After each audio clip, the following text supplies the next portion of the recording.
nouvelle mobilisation sociale à Nantes ce mardi. Elle a débuté tôt le matin dans certains lycées d'agglomération. Elle s'est poursuivie dans le centre-ville de Nantes. Une manifestation qui a réuni près de 8000 personnes selon les organisateurs. Anne Judic et Adrien Godet. Les 8 organisations syndicales de la fonction publique réunies derrière une même banderole pour défendre le service public, cela n'était pas arrivé depuis 10 ans. Pour les syndicats, l'heure est grave. On a une politique qui se met en place, qui est ultra dure pour les fonctionnaires, mais qui est ultra dure pour l'ensemble des salariés dans ce pays. Donc, et on sait que c'est tous ensemble qu'on pourra infléchir cette politique anti-salariée. Dans les rangs, quelques salariés du privé et surtout beaucoup de fonctionnaires, éducation nationale, santé ou encore postiers comme Norbert. Ça fait des années et des années que les fonctionnaires sont la variable d'ajustement du gouvernement et qu'ils subissent une dégradation de leur pouvoir d'achat et un blocage donc de leur rémunération. Emmanuel Macron avait promis de revaloriser aussi le pouvoir des fonctionnaires avec cette fameuse CSG. Il en fait autrement et il envoie un signal négatif envers tous les fonctionnaires et la fonction publique. Le jour de carence qui vient s'ajouter à ça, c'est vraiment la goutte qui a fait déborder un vase qui était déjà très plein. Le président prévoit aussi de réduire le nombre de fonctionnaires de 120 000 d'ici 5 ans. Pour symboliser l'absence de dialogue, les manifestants ont bâti leur maison du peuple devant la préfecture, une structure en bois qui a été démontée dans l'après-midi. La manifestation s'est achevée dans le calme vers 15h devant le château. Une nouvelle mobilisation est prévue jeudi 19 octobre à Nantes. Nantes Métropole et la Sémitane lancent une campagne de sensibilisation à destination des usagers des transports, mais aussi des cyclistes et des piétons. Objectif, faire baisser le nombre d'accidents dans l'agglomération, qui enregistre 14 décès en moyenne chaque année.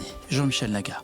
Envoyer des SMS en réunion, c'est impoli. En voiture, c'est inconscient. Des affiches comme celle-ci vont être installées cette semaine dans toute l'agglomération nantaise et elles s'adressent à tous les usagers de la route. Cette campagne de prévention est lancée par Nantes Métropole et la Sémitane et ces messages s'appuient sur leurs observations au quotidien. Des gens qui se tiennent mal dans le bus et qui tombent quand il y a un coup de frein et qui se cassent quelque chose, ça arrive, c'est une part non négligeable des victimes d'accidents dans les transports en commun. Le feu grillé, c'est tous les jours. Vous vous mettriez devant un feu qu'on appelle R24, ces feux rouges clignotants, et puis vous compteriez le nombre d'usagers qui les grillent. C'est phénoménal. Et cette campagne s'impose car les accidents graves dans l'agglomération sont de plus en plus nombreux. L'an dernier, ils ont provoqué 17 morts, 261 blessés graves et 202 blessés légers. Pratiquement à chaque fois, on a le problème de l'inattention, ou du je ne l'avais pas vu et de l'inattention. C'est vraiment des points sur lesquels on doit travailler. La ville est dense, les déplacements sont denses, on n'est pas loin les uns des autres et c'est vrai qu'il faut être... il faut être toujours attentif, mais dans la ville dense, il faut être encore plus attentif quand on se déplace, qu'on soit à pied, en vélo ou en voiture. Sans vouloir pointer du doigt tel ou tel usager de la route, les services de Nantes Métropole s'inquiètent pour les personnes les plus exposées, jugées souvent responsables des accidents dont ils sont victimes. C'était le cas l'an dernier pour 50% des cyclistes accidentés et même 86% pour les conducteurs de cyclomoteurs.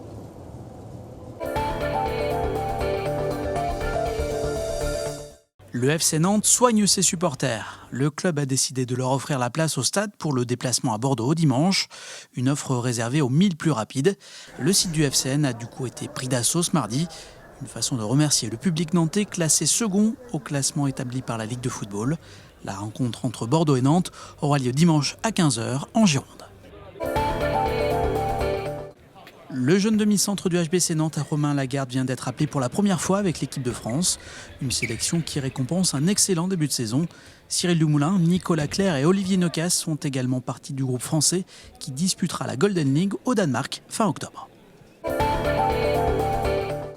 Le week-end dernier, c'était la fête de la marche nordique à Sainte-Luce-sur-Loire. Une discipline qui séduit de plus en plus d'adeptes de tous âges. Olivier Cailly. Voilà, vous mettez les orteils dans le sol, on vient bien dans les deux sens. Le planté de pied avant le planté de bâton, car pour pratiquer la marche nordique, un bon échauffement est indispensable. C'est un sport super complet, super doux, qu'on peut pratiquer en pleine nature et à l'aide de bâtons. Un sport venu de Finlande et qui ces dernières années connaît un vrai succès. Alors le cliché veut que oui, effectivement, on garde plutôt la marche nordique pour les anciens, mais au club, il s'avère que non. C'est, je pense, une activité faite pour toute la population finalement, à part les enfants très jeunes, là ils s'embêtent vite sur la marche nordique. Et samedi, ils sont nombreux à être venus tester cette discipline à la mode. Une journée de découverte initiée par le Racing Club nantais. On va vous montrer ce que c'est la marche nordique, on va vous montrer comment faire et on va aussi, à l'issue de cette journée, vous saurez comment la pratiquer. Vous aurez aussi l'œil critique sur les nombreux randonneurs qu'on peut croiser au bord de la Loire ou en forêt, sur effectivement, est-ce que c'est des bons marcheurs nordiques ou est-ce que c'est des mauvais. Voilà, on voit tellement de pratiquants qui promènent leurs bâtons, alors que non, la marche nordique, c'est nous qui promenons les bâtons. Voilà, c'est pas les bâtons qui nous promènent. Voilà, pousse dedans, ramène, voilà, c'est excellent ça. Quand on tient mal ses bâtons, c'est pas, on fatigue plus, je pense. Et là, bonne explication, ça c'est sûr. On sent que ça apporte quelque chose quand même. C'est une découverte, donc c'est intéressant. Sportif. C'est assez sportif, oui. Moi, je trouve ça bien. Puis on voit que physiquement, ça nous fait du bien aussi. Des personnes conquises et peut-être prêtes pour participer à la 7e nordique nantaise qui se déroulera au Petit Port le 11 mars prochain.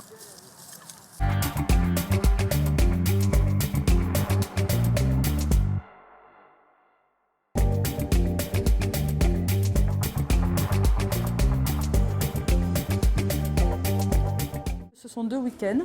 Donc le premier week-end, 8 premiers invités, 8 illustrateurs. Deuxième week-end, donc 14 et 15, 8 autres illustrateurs. Et entre les 2 week-ends, on a une semaine où il y a une médiatrice qui reçoit des classes et voilà, qui a fait des petits supports pédagogiques pour chaque niveau de classe et qui essaye de transmettre et d'expliquer aux enfants que voilà, avant qu'il y ait un livre, il y a vraiment un vrai dessin, une vraie œuvre d'art, une vraie composition. C'est une formule qui fonctionne très bien. Là, 16 illustrateurs, on en a, voilà, ils sont assez nombreux pour pouvoir vraiment inonder toute la ville et même au-delà, parce qu'il y a vraiment des habitués qui viennent au-delà de Vertot.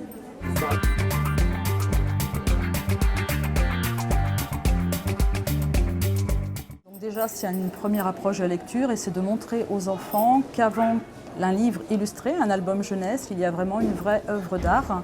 Donc soit un dessin à la peinture, soit un dessin à l'encre. Voilà. Maintenant, il y a beaucoup également de dessins numériques, donc ça évolue aussi énormément. Et c'est vraiment voilà, familiariser et puis une entrée dans l'imaginaire des illustrateurs pour attirer l'enfant à la lecture.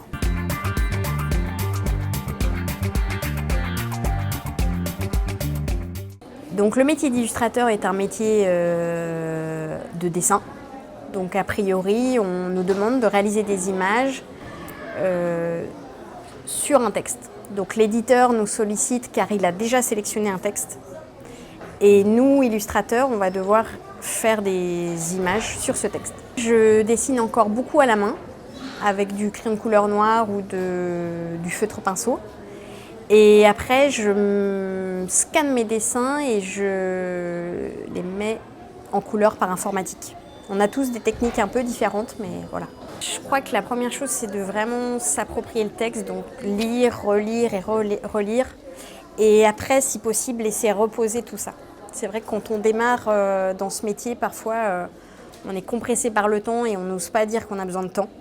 Moi, je sais que de plus en plus, j'ai envie de me donner le temps. Parce que ce temps d'inspiration, finalement, il ne vient pas en claquant des doigts, il ne vient pas immédiatement.